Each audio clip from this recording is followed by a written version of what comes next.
एक गुरु के दो शिष्य थे। एक चेला वैश्या के घर जाकर मुजरा देखता वैश्या का, दूसरा चेला सत्संग में जाकर के कथा सुनता, कीर्तन करता, भगवान के लिए रोता। एक दिन वो सत्संग करने वाला चेला लौटा तो पांव में लोहे की कील घुस गई, आर पार हो गई, हड्डी को फाड़ती हुई ऊपर निकल आई। दूसरा चेला जो वैश्या के घर से मुजरा देखकर लौटा, जो वैश्या की संगति में था, उसे रास्ते में सोने से भरी थैली मिल गई। दोनों गुरुजी के पास आए, गुरुजी को बताया, गुरुजी आज मैं लौटा सत्संग से, लोहे की कील घुस गई, बड़ा दर्द है, चला नहीं जा रहा है। वो बताया कि आज तो सोना मिला मुझे। अब सोने वाले ने बोला, वाह देख, मैं वैश्या के घर जाता था, सोना मिला, तू सत्संग में जाता था, लोहे की कील घुस गई, कल से तू भी मेरे संग चला कर। तब सत्संग करने वाले चेले ने गुरुजी से कहा, गुरुजी ये भगवान का न्याय कैसा है? मैं अच्छा काम करता हूं तो मुझे लोहे की कील घुसती है, ये बुरा कर रहा है, इसे सोने की थैली मिलती है, ये कैसा न्याय है तुम्हारे ईश्वर का? तब गुरुजी ने कहा, बेटा तू वर्तमान को देखता है, तू भविष्य को और भूत को नहीं देख सकता, पर भगवान के पास तुम्हारा जो रिकॉर्ड है ना, वो आने वाले कल का भी है और बीते हुए कल का भी है। सुन, उसे सोने से भरी थैली क्यों मिल गई जानता है? आज के दिन उसे राजा बनना था, वो इतना पुण्यात्मा था पिछले जन्म में, पर इस जन्म में उसने गलत संगति की, गलत काम किया, तो उसका पुण्य माइनस होता चला गया। उसे आज कहीं का राजा बनना था, पर उसके सारे पुण्य वैश्या की संगति, गलत काम करने से पुण्य माइनस हुए और जरा सा सोना मिल गया उसे, खजाना मिलने वाला था उसे। और तुझे तेरे किसी जन्म के पाप के कारण आज तेरा जीवन समाप्त होने वाला था, मतलब आज तेरी मृत्यु थी, आज तू मरने वाला था, पर तू सत्संग करता, तू समाज की सेवा करता, तू तीन दुखियों के दर्द को समझता है, इसलिए तेरी मृत्यु को भगवान ने एक लोहे की कील में तब्दील कर दिया, तेरी मौत को जरा से दर्द में टाल दिया। हमारे जीवन में ना जाने कितना कष्ट था, लेकिन हमारे कुछ पुण्य से वह कष्ट सारा इतने से में तब्दील होकर टल गया। एक संत जी थे, उनके सामने पाप खड़ा हो गया, महाराज मैं पाप हूं। संत जी ने कहा, किसका पाप है? बोले, तुम्हारा, तुमने जो पाप किया है इस जन्म में और पिछले जन्म में, मैं वो पाप हूं, अब मैं तुम्हारे ऊपर सवार होने आया हूं। संत जी बोले, कितने दिन के लिए आया है? बोले, 12 साल, 12 साल तक मैं तुम्हारे ऊपर रहूंगा, तुम्हें कष्ट दूंगा, तुमने जो पाप किया है भोगना है। संत जी बोले, सुन तू यहीं बैठ, मैं भगवान से बात करता हूं। संत जी ने भगवान से कहा, प्रभु सुना आपने पाप आया है? भगवान ने कहा, आया है। 12 साल का बोल रहा है? भगवान ने कहा, हाँ 12 साल का है। क्या करूं?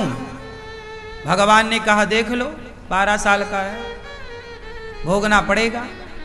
पितामह भीष्म को बाणों की सैया में लेटना पड़ा, तुम्हें भी भोगना। संत जी बोले, वाह, यदि हमारे पापों को हमें भोगना पड़ा तो तुम काय बात के भगवान? जो तुम्हारी हमने भक्ति करी है, माला जपा है, ध्यान किया है, उसका क्या? हमारे लिए कुछ कंसेशन करो, छूट। तुम्हारे भक्त हैं ना, हम तो तुम्हारे लिए जिंदा हैं, हमारा तुम्हारे सिवा कौन है? हम भगवान तुम्हारे सिवा किसी को जानते हैं? तुम्हारी शरण में रहते हैं। और सुनो, हमें पाप भोगने में दिक्कत नहीं है।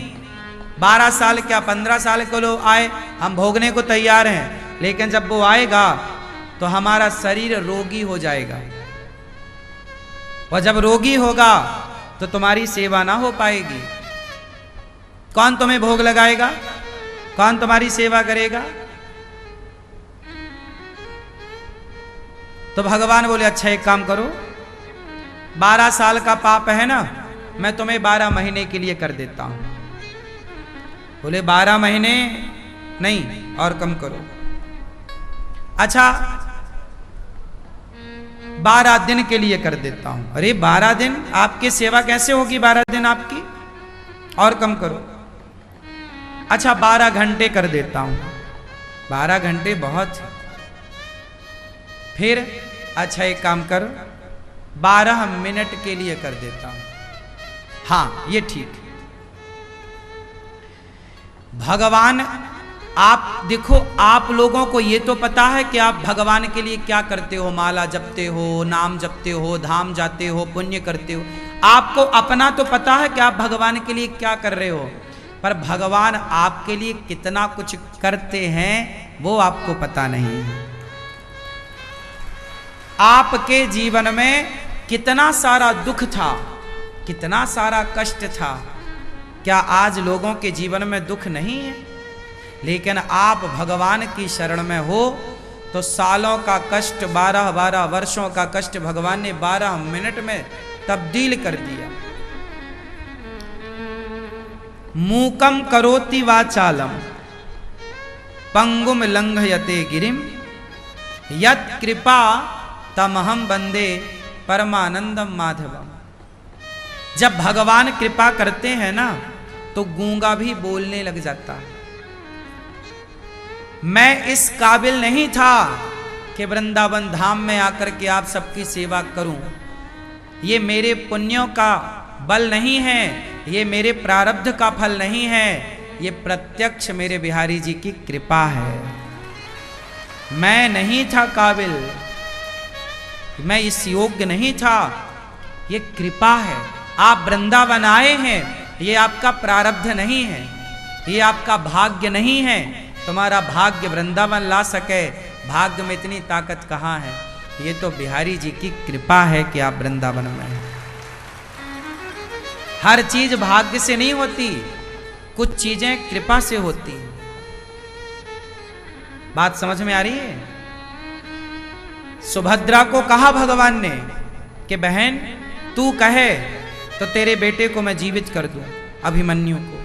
पर एक बात बता, यदि मैं तेरे बेटे को जीवित करूंगा तो आने वाली बहनें कहेंगी कि अपने बहन के बेटे को जीवित कर दिया, का मैं तुम्हारी नहीं हूं? बहन एक बात बताऊं, ये जो अभिमन्यु है ना, इस अभिमन्यु का जन्म ही इस काम के लिए हुआ था कि महाभारत में इसकी इतनी भूमिका थी, तो जितनी भूमिका थी उसने उतना काम किया और काम करके चला गया। जिसका जितना कार्यकाल है, मैं आप क्या करने आए हैं इस संसार में? आप जो कर रहे हैं वो आप नहीं कर रहे हैं। आप ये मानसिकता बनाओ कि जो आप कर रहे हैं ये आप नहीं, ये भगवान आपको इस कार्य के लिए ही भेजे हैं। आज अनिरुद्धाचार्य जो कर रहा है, भगवान ने मुझे इसी काम के लिए भेजा है। भगवान ने ये डिजाइन किया है, प्लान किया है इस काम को। मैं अपना काम करूंगा और जिस दिन मेरा कार्य पूरा होगा उस दिन भगवान वापस कहेंगे चलो हो गया। अभिमन्यु को बुलाया वापस, चलो आ जाओ। ऐसे मुझे भी बुलाएंगे, चलो हो गया काम। हमारी और आपकी कोई भूमिका नहीं है, हमारे और आपके पीछे भगवान कार्य कर रहे हैं, वो शक्ति कार्य कर रही है। हमें ऐसा लगता है हम कार्य कर रहे हैं, हमें ऐसा लगता है हमें सुख मिल रहा है, हमें ऐसा लगता है हमें दुख मिल रहा है। नहीं, सुख दुख ईश्वर की व्यवस्था है। सुख दुख ईश्वर की, जोर से, क्या है? अच्छा बताओ, यदि दुख ना होता तो क्या सुख का कोई मूल्य होता?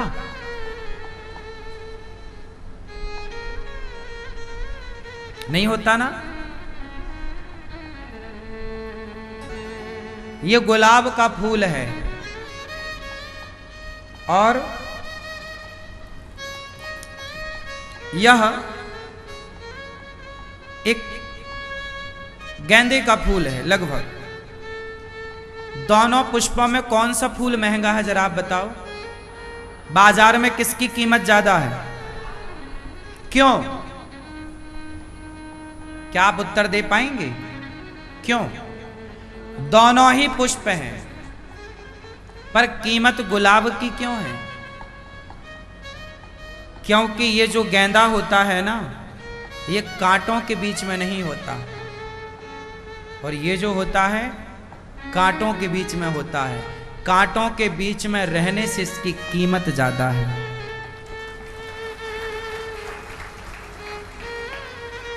जो व्यक्ति दुख से गुजरता है, दुख से स्ट्रगल करता हुआ आगे बढ़ता है, उसकी कीमत ज्यादा होती है। यदि आपके जीवन में दुख नहीं है तो सुख का कोई मूल्य ही ना होगा। सुख का कुछ मूल्य है, इसलिए ईश्वर ने सुख के मूल्य को लोग जाने, इसलिए दुख बनाया है। सोचिए, कल्पना करो कि दुख होता ही ना, तो फिर सुख की वैल्यू क्या थी? रात ना होती तो दिन की कीमत क्या थी? पिता ना होता तो मां की कीमत क्या थी? आकाश ना होता तो पाताल की कीमत क्या थी? भाई ना होता तो बहन की कीमत क्या थी? दुश्मन ना होते तो दोस्त की कीमत क्या थी? क्यों भाई? दुश्मन है तब तो दोस्त की कीमत पता चल रही है कि भाई ये दोस्त हैं। दुश्मन ना होते तो दोस्त की कीमत क्या होती? ये सारा संसार दो चीजों से मिलकर बना है, अच्छाई और बुराई, और ये सदा रहेगी। अच्छाई और बुराई सदा रही है, सदा है और सदा। राम बाद में आए, रावण पहले आया। बुराई पहले आई, अच्छाई बाद में आई। पहले बुराई का जन्म होता है, पहले जहर निकलता है, अमृत हमेशा अंत में निकला करता है।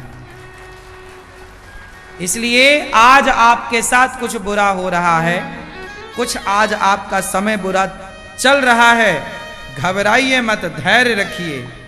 आज बुरा है, कल अच्छा होगा। क्यों घबराते हैं? ईश्वर पे भरोसा रखिए।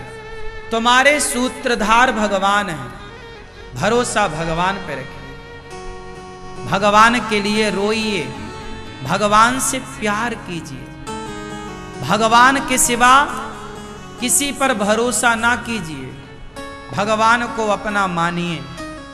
कृष्ण ही हमारे शुभ चिंतक हैं। गोपियां भगवान के लिए रोती हैं और भगवान को रो रो करके पुकारती हैं।